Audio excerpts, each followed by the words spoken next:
there are divisions still waiting, unscathed. If a landing takes place over Iran tomorrow, there will be an army, still intact, waiting for them. Their divisions hide in the valleys of the Zagros, their helicopters sleep in the mountains, and their 150,000 soldiers remain deployed in silence between the deserts and mountain ranges of Iran.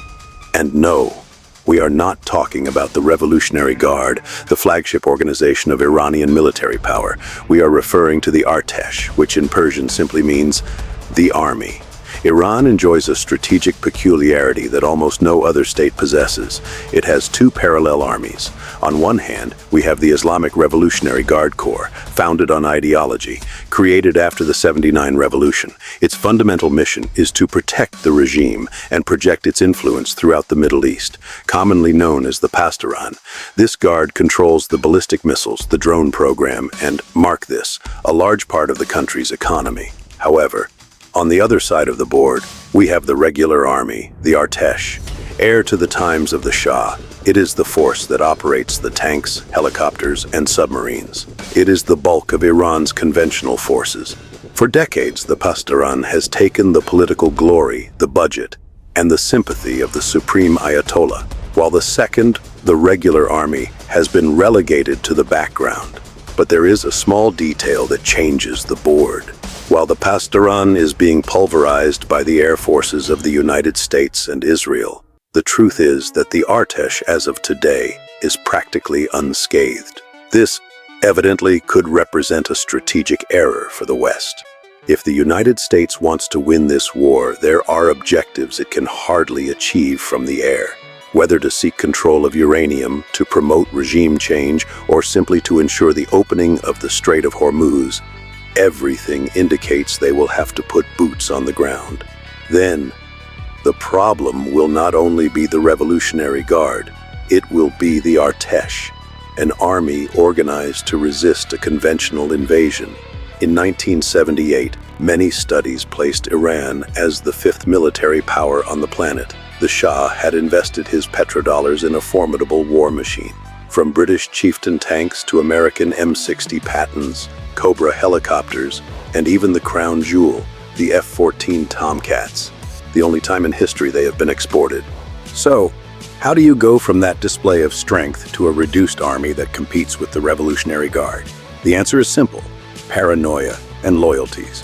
The fact is that in 1979, Ayatollah Khomeini decided to found the Basij and the Pasdaran, an elite force. And that's how those forces arrived just in time for the Iran-Iraq War. In March '82, Artesh commandos infiltrated by helicopter behind Iraqi lines in the middle of the night. In a few days, they would recover 2,400 kilometers of territory.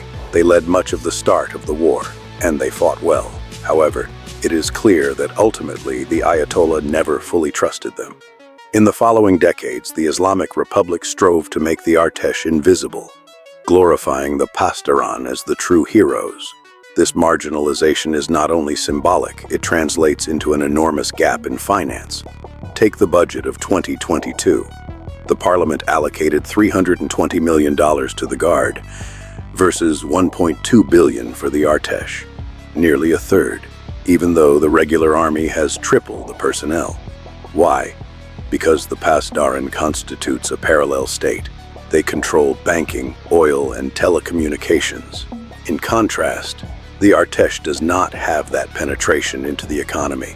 This asymmetry also decides who receives the weapons. While advanced drones are the exclusive domain of the Guard, the Artesh survives with equipment that is almost obsolete. But it would be a mistake to underestimate them. They are very nationalistic people, motivated to fight. The Artesh today has 350,000 active soldiers. They have 480 Russian T-72S tanks and 150 American M60 Pattons. Most are museum pieces, but the Iranians are masters of patching, cannibalization, and maintenance. Look at the SAM program, the Mobarez project. They improved the chieftains with night vision and digital systems. But where the Artesh truly stands out is in artillery. With nearly 6,800 pieces, it controls practically the entire park of the Iranian army. And then, the helicopters. At the beginning of 2026, intelligence confirmed the arrival of the Russian Mi-28NE Night Hunter. The strategy is Mosaic Defense. They divided the country into 31 semi-autonomous provincial commands, each with its own reserves of ammunition and fuel. Iran has an ally, geography, a natural fortress of 1.6 million square kilometers. To the west, the Zagros Mountains form a 1,500-kilometer wall. If someone entered through the west, the 92nd Armored Division would be the first major unit to beat. The objective wouldn't be to destroy armor, but to cut logistics, fuel trucks, ammunition depots.